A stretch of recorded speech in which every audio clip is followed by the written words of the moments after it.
열광, 그것이 없는 시대는 죽은 시대, 위대한 시대는 열광, 그것이 있는 시대. 열광하고 열광하라. 벼 구루터기 그대로인 겨울 빈논에서 어린 시절 우리는 공을 찼다. 전쟁 뒤에 그 막막한 가난을 무릅쓰고 젊은 날 우리는 황토 마당에서 공을 찼다. 꿈을 꾸는가? 파란 잔디구장의 매혹. 이제는 우리 젊은이들, 세계의 젊은이들, 그대는 진정한 영웅들이 모여들어 동방 한국은 세계의 현장이 되고 있다. 일제히 비둘기가 날아오르고 꽃술이 날리고 한밤중 오색 분수가 솟아오르고 오늘 붉은 악마의 함성이 허공 가득히 날아오른다. 열광하라. 열광이 없는 곳에 생명이 없다. 이제는 한국은 전쟁 고아의 땅이 아니다. 죽음을 넘어 장벽을 넘어 기어이 사라질 분단의 철망 걷어낼 꿈 부푼다. 이제 한국은 독재의 나라가 아니다. 국회의사당의 대학 정문에 탱크의 포신이 들어올린 군산 독재의 밤도 아니다. 계엄령도 지나갔다. 이제 한국은 88 올림픽 개최국의 기억을 가지고 있다. 이제 한국은 월드컵 공동 개최국의 오늘을 맞아 서울 상암 경기장은 지구 전체가 열광하는 영장. 열광하고 열광하라. 오직 열광만이 창조를 불러들인다. 태양 아래 한국은 새로운 시대를 여는 한국이다. 이제 새로운 시대는 전쟁으로 오지 않고 구테타로 공포의 도가니로 오지 않고 역사에 전운을 바치는 오늘의 축제로 온다. 이렇게 온다. 월드컵 개막에 붙여 고운 그랬습니다. 자, 지구촌의 축제가 14년 전 6월 한 달 동안을 뜨겁게 달궜죠. 세계 인구가 420억 명이 TV를 봤다고 합니다. 월드컵의 경제 효과가 11조 원이다 그랬고요. 자, 한국 민족은 참 대단히 위대한 민족이다 그런 생각을 하게 됩니다. 약한 듯 하면서도 끈질기고 아주 강한 민족이요, 머리도 좋고 부지런하고. 오늘 저는 이 새벽에 송파대로를 달릴 때도 차가 그득한 것을 보았습니다. 세계에서 가장 영향력 있는 그런 나라가 된 것이죠. 경영의 대가라고 하는 피터 드러커라고 하는 사람이 프로페셔널의 조건이라는 책을 썼습니다. 그 책에서 다음과 같이 한국의 위대함을 논했습니다. 인류 역사상 1950년대 초 한국전쟁 이후 25년이라는 짧은 기간 동안 한국이 이룬 사회적 변혁보다 더 훌륭한 성공 사례는 지구상에서 찾아볼 수 없습니다. 제2차 세계대전 이후 어떤 국가도, 러시아도, 일본도, 독일도 한국전쟁 이후에 한국만큼 철저하게 파괴되지는 않았습니다. 그런데 한국전쟁 이후에 25년 만에 완전히 현대화된 새로운 한국이 이 지구상에 등장을 한 것입니다. 많은 빌딩이 세워지고 거대한 조선소가 건설이 되었습니다. 많은 사람들이 공장에서 활기차게 일했고 대규모 종합대학도 설립이 되었습니다. 전국을 거미줄처럼 연결하는 고속도로가 놓이고 국제공항도 들어섰습니다. 내가 알기로는 1950년대 초 한국전쟁에 발발했을 때 당시 한국은 주로 농업에 의존하는 그런 조용한 나라였습니다. 그런데 불과 25년 후에는 빠르게 도시화되면서 농촌 인구가 감소하였고 한국의 제조업자들은 제철업과 조선업 등에서 세계적인 자유를 확보하면서 세계 지도자의 역할까지 하게 되었습니다. 25년이라는 짧은 시간 동안 한국은 황폐화된 제3세계 국가에서 충분히 개발된 세계 수준의 경제국가로 스스로를 변모시키는데 성공한 나라입니다. 한국을 변모시킨 이러한 전환의 속도는 전례가 없을 만큼 매우 빠르고 극적입니다. 일본이 75년을 걸쳐 달성했던 것을, 프랑스가 200년 걸쳐 달성했던 것을, 미국이 125년 걸쳐서 달성했던 것을 한국은 불과 25년 만에 달성을 해낸 것입니다. 그러나 정작 중요한 것은 한국이 25년 기간 동안 자국의 인적 자원을 질적으로 헌신하는데, 또 혁신하는데 성공했다는 점입니다. 지난 50년간 가장 돋보이는 점은 고도로 교육받은 인적 자원이 한국에는 넘쳐난다는 것입니다. 성취 능력이 뛰어난 지식 근로자들을 창출한 것인데, 그것은 한국의 미래를 위한 최상 최선의 준비였습니다. 이거는 한국인이 한 게 아니에요. 경영의 대가라고 하는 피터 드러커의 이야기입니다. 참 한국은 대단한 나라다 하는 생각이 들어요. 자, 미국의 LA의 뉴 호프 셰플에 있는 목사님이 또 한국의 위대함을 이렇게 말했습니다. 미국의 10대 명문 대학에 한국 학생의 비율이 10%를 넘어섰고,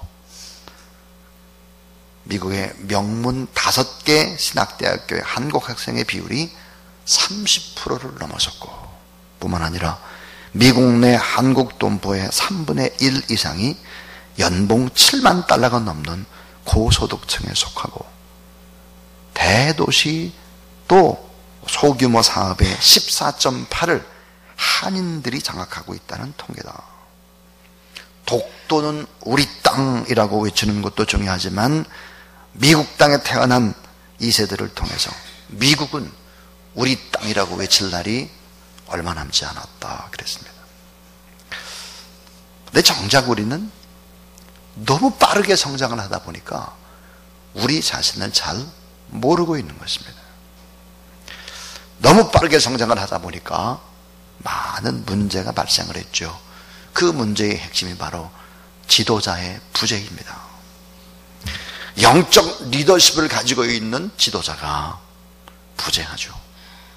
그리고는 윤리와 도덕이 땅에 떨어지고 있습니다. 허영과 물질 만능과 쾌락과 청소년 범죄와 마약과 카드빚과 한탕주의와 공동체 의식의 파괴와 교회마저도 점점점 세속화되고 있습니다. 지금 우리의 자녀들, 우리의 10대에 또 20대, 30대들은 가장 영적으로 어두운 시기, 절망의 시기를 보내고 있다, 이렇게 말할 수 있습니다. 외적으로는 참 뛰어나게 민주화와 산업화라고 하는 이 엄청난 2마리 토끼를 잡았는데, 영적으로, 정신적으로는 타락되었습니다. 자, 이 같은 시대에 어둠의 역사를 새벽의 역사로 바꾼 위대한 지도자가 있습니다. 오늘 본문 느헤미야의 모습입니다. 오늘 한국의 모습과 느헤미야서의 모습이 아주 아름답게 겹쳐지고 있는, 오버랩되고 있는 그런 모습들을 봅니다. 자, 느헤미야, 그는 민족 전망의 위기, 역사에 암울할 그때에 희망이 보이지 않을 때 영적 부흥운동을 일으키면서 성벽 재건 운동을 일으켜서 민족의 밤을 새벽으로 바꾼 인물입니다. 자, 오늘 이 시대에 어떻게 이 민족의 밤을 우리도 새벽으로 바꿀 수 있을 것인가? 느헤미야가 바로 그 해답을 우리에게 제시합니다. 자, 이제 오늘 새벽부터 계속해서 생명의 삶은 느헤미야사가 진행이 됐는데, 여러분 이 새벽을 꼭 한번 참여해 보시면 이 시대에 우리가 어떤 리더십이 필요하고, 교회는 어떤 역할을 해야 되고, 오늘 우리는 어떻게 인생을 살아야 될 것인가, 한국의 방향과 해답이 제시되고 있는 것이 느헤미야입니다. 자, 오늘 이 본문은 BC 445년경을 배경으로 합니다. 자, 남왕국 유다가 페르시아의 속국이 됩니다. 포로가 되어버리죠. 바로 그때 하나님의 사람 느헤미야가 페르시아에서 고국 이스라엘의 소식을 접하게 됩니다. 꿈에도 그리던 성전이 있던 예루살렘의 소식을 듣게 되는 것이죠. 느헤미야 1장 1절 이렇게 시작합니다.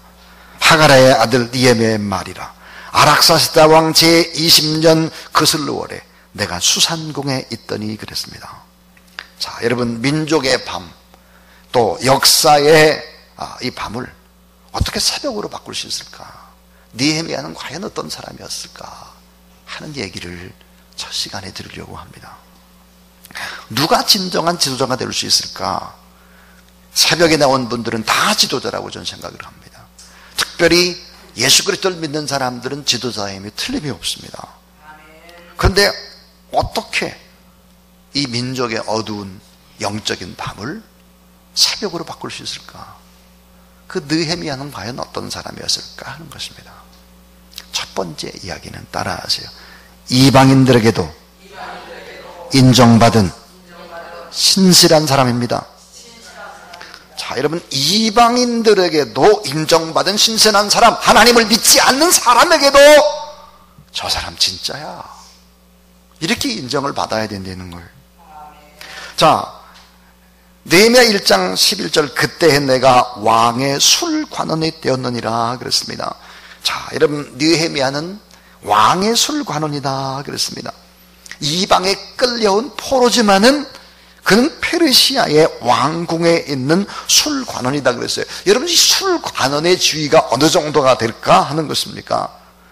임금의 소라상에 올라오는 모든 음식을 먼저 먹어보고 술도 먼저 마셔보는 사람입니다. 그러니까 왕의 모든 것들을 다 책임지는 위치, 생명을 책임지고 국정을 논할 수 있는 자죠. 그러니까 임금은 어때요? 어찌 보면 아내보다도 더 믿을 수 있는 사람이 바로 비서실장이죠. 임금의 제2인자에 해당하는 위치예요. 그게 바로 느헤미야의 위치입니다. 자, 여러분 한번 잘 생각을 해보셔야 돼요. 별 배경이 없죠. 포로로 끌려왔어요. 특별한 끈이 없어요. 백이 없습니다. 근데 지금 왕의 곁에 2인자로 앉아 있습니다. 수산궁에 있습니다. 이게 어떻게 가능했을까 하는 거예요. 어떻게? 숨겨진 뒷 배경을 우리가 봐야 할 것입니다. 그것은 그의 신실함과 그의 진실함과 그의 성실함, 그의 살아온 나날을 한번 그려보세요. 믿지 않는 사람들 속에서 어떻게 살았을까? 어떻게 아름다운 삶의 모습을 보였을까? 믿지 않는 사람이, 이야, 저 사람 정말 진짜야. 믿지 않는 사람들과 우리는 직장 생활을 하고 학교 생활을 하고 사회 생활을 합니다. 느헤미야처럼 인정을 받을 수 있어야 된다는 거예요. 여러분, 요셉은 이방 땅에서, 그 이방 땅 애굽에서 인정을 받습니다. 다니엘은 바벨론 땅에서 인정을 받죠. 느헤미야는 페르시아의 수산궁, 그곳에 인정을 받아요. 이방인들에게 인정받는 사람, 그 누구에게나 인정받는 그런 사람, 이런 사람이 민족의 어두움을 새벽으로 바꿀 수 있다 하는 거예요. 오늘 우리가 누구입니까? 내가 누구인지를 알아야 돼요. 예수 그리스도를 믿지 않는 불신자들에게서 저 사람 정말 크리스찬이야, 이런 소리를 들을 수 있어야 되겠죠.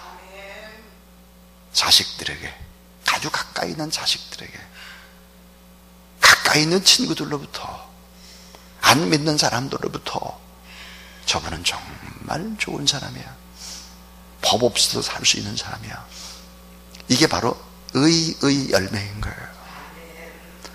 그러기 위해서 우리는 하나님 앞에 희생하고 나 자신을 죽이고 좀 때로는 바보같이 살고 손해보고 살고 믿지고 살고 이렇게 신실하게 살아야 되는 거예요. 이렇게 살지 않고 어떻게 이방인들에게, 믿지 않는 사람에게 인정을 받을 수 있겠어요? 느헤미야의 모습 속에서 오늘 우리는 어떻게 살아야 될지를 알게 되는 것입니다. 또 하나입니다. 어떻게 민족의 밤, 깜깜한 밤을 역사의 새벽으로 바꿀 수 있겠나? 두 번째는 따라하세요. 민족을 향한 사랑에 눈물을 흘리는 사람.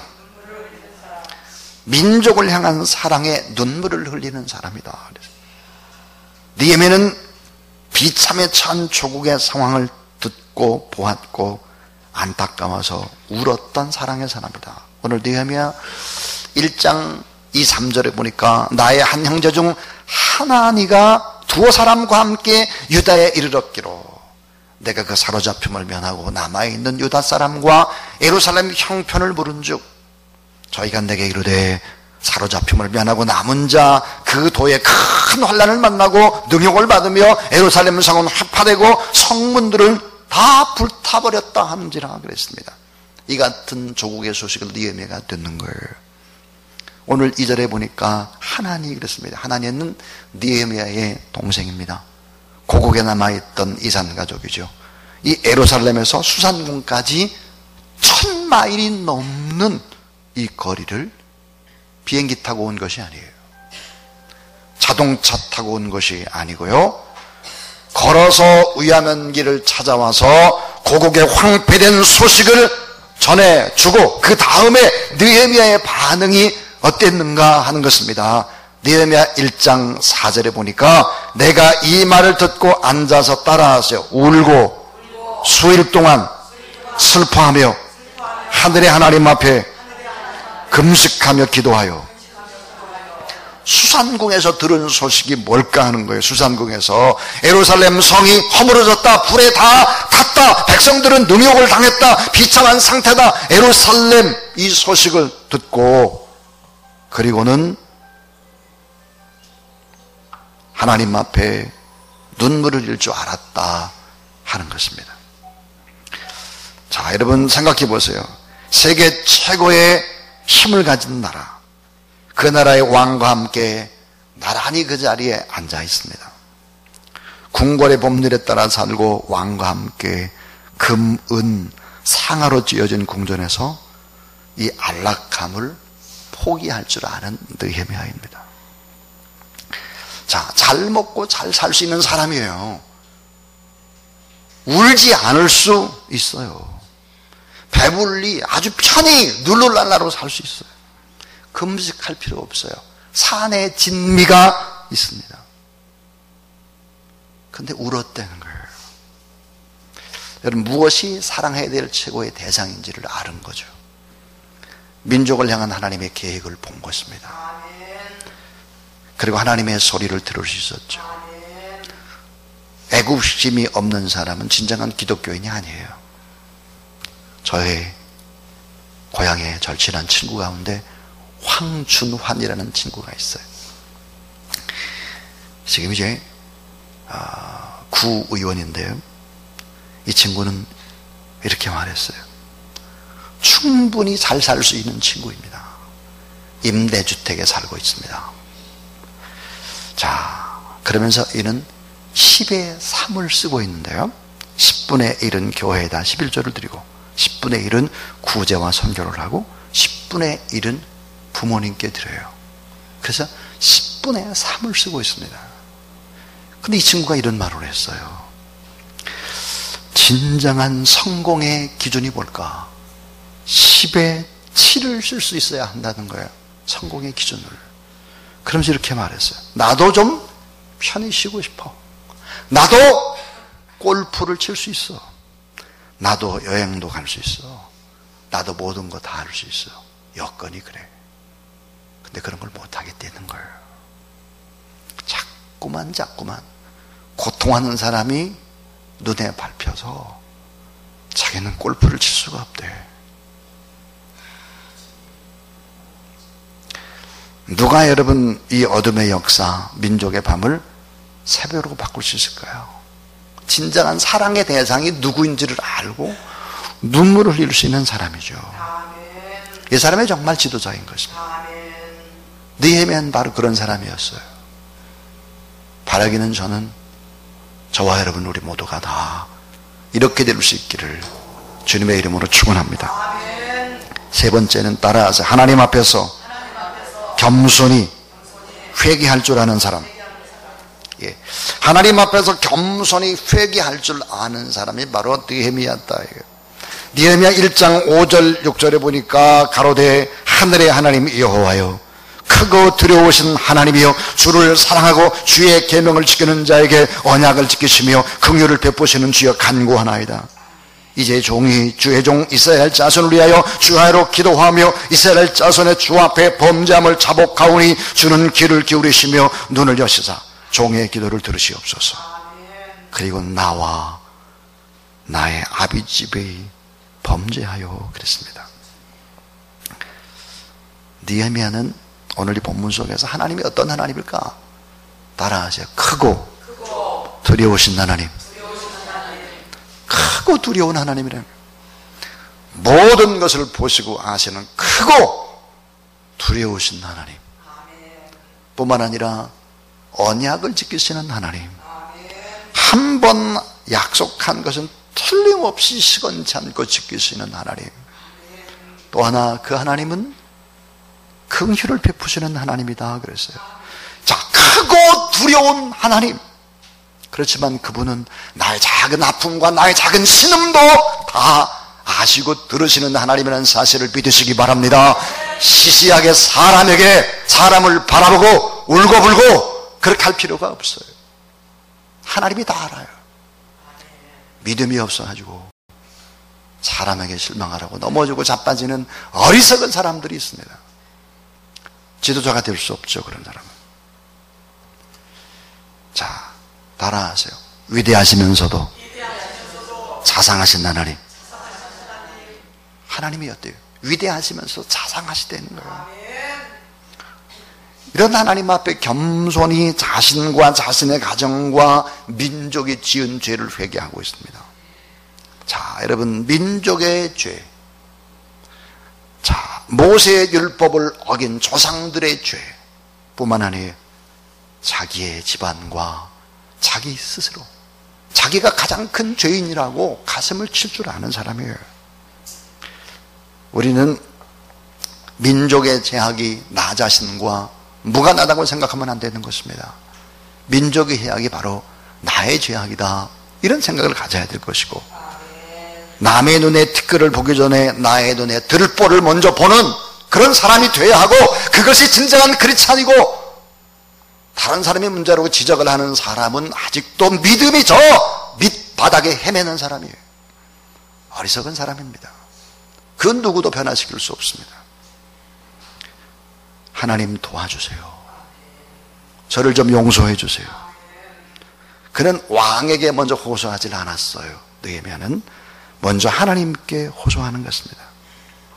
이것이 여러분 예루살렘 성을 건축하고 백성들의 신앙을 회복하는데 거룩한 씨앗이 되는 것입니다. 여러분에게 이런 거룩한 씨앗이 있게 되기를 주의 이름으로 축원합니다. 또 하나는 따라하세요. 약속의 말씀을 붙잡는 사람. 오늘 이 본문의 제일 중요한 얘기죠. 약속의 말씀을 붙잡는 사람이다. 느헤미야 1장 8절 9절에 보니까 옛적에 주께서 주의 종 모세에게 명하여 가라사대 만일 너희가 범죄하면 내가 너희를 열국 중에 흩을 것이요 그랬어요. 중요한 단어, 주의 종 모세에게 명하여 가라사대 그랬습니다. 여러분, 이 모세의 율법이 쓰여졌을 때, 특별히 신명기가 쓰여졌을 때가 언제냐? 주전 1400년경입니다. 오늘 이 느헤미야는 주전 445년입니다. 그러니까 어때요? 1000년이라는 시간이 흘러간 것입니다. 1000년. 자, 여러분, 1000년 전에 약속을 붙잡고 기도하는 것입니다. 자, 1000년, 2000년이 지나도 계속되는 하나님의 말씀, 그 말씀을 붙잡고 느헤미야처럼 기도하는 그런 여러분이 될 수 있기를 바랍니다. 1년, 2년 아니라 1000년이 지난 신명기의 말씀을 느헤미야가 붙잡고 기도를 하는 거예요. 야곱도 하나님의 말씀을 붙잡았고, 아브라함도 하나님의 말씀을 붙잡았고, 그리고 사도 바울도 어때요? 폭풍 치는 지중해에 그 밤 하나님의 말씀을 붙잡았습니다. 여호수아 갈렙도 하나님의 말씀을 붙잡았어요. 따라하세요. 말씀을 붙잡으면 안전지대입니다. 말씀을 붙잡으면 안전지대요. 말씀을 붙잡으면 길이 열리고 회복의 기적이 일어나고 방법이 있고 대안이 있는 거예요. 누가 민족의 밤을 귀한 새벽으로 바꿀 수 있을까? 마지막의 이야기는 따라하세요. 하나님의 은혜에 호소할 줄 아는 사람, 하나님의 은혜에 호소할 줄 아는 사람이에요. 오늘 니에미야 1장 11절에 보니까 주여 구하오니 귀를 기울이사 종의 기도와 주의 이름을 경외하기를 기뻐하는 종들의 기도를 들으시고 오늘날 종으로 형통하여 따라하세요. 이 사람 앞에서 은혜를 입게 하옵소서. 자, 출애굽할 수 있었던 것도 하나님의 은혜고, 홍해를 건넌 것도 하나님의 은혜의 손에서 가능하고, 강화 생활도 하나님의 은혜고, 요단강을 건넌 것도 하나님의 은혜고, 여기까지 온 것이 다 하나님의 은혜다. 그래서 하나님 은혜를 주옵소서. 은혜. 놀라운 하나님의 섭리가 일어나기 시작하는 것이죠. 하나님의 은혜가 왕에게 임하는 거예요. 그래서 결국은 성벽이 재건되는 기적이 일어나는데, 그럼 어떻게 그런 기적이 일어날까?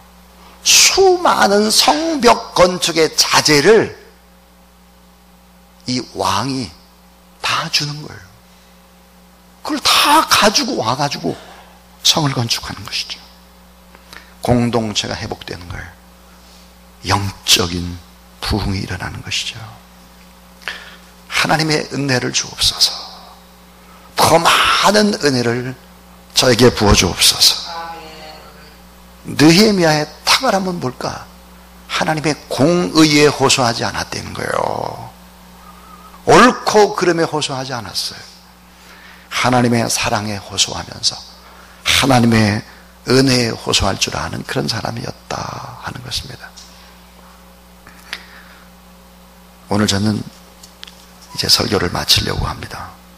하나님의 은혜를 입어야 우리는 형통케 되고 부욕케 되고 풍성케 되고, 이 하나님의 은혜를 입어야 지도자가 되는 것이죠. 하나님께 기도한 다음에 느헤미야는 왕에게 나갑니다. 그리고 자기의 고향 예루살렘을 건축하는데 도와달라고 청합니다. 결국은 무너진 성벽을 건축하죠. 위대한 역사를 만들어내게 되는 것입니다. 자, 이방인들에게도 인정을 받아야 된다. 우리가 안 믿는 사람에게도 인정을 받아야 돼요. 중요한 얘기죠. 또 민족을 향한 하나님의 사랑의 눈물을 우리가 흘릴 수 있어야 된다. 하나님 앞에서 겸손하게 회개할 줄 알아야 된다. 약속의 말씀을 붙잡아야 길이 열린다. 하나님의 은혜 앞에 호소할 줄 아는 이런 사람이 결국은 민족의 밤을 거룩한 새벽의 역사로 바꿀 수 있다. 오늘 우리에게 그런 역사, 그런 기적들이 일어나게 되기를 주님의 이름으로 축원합니다.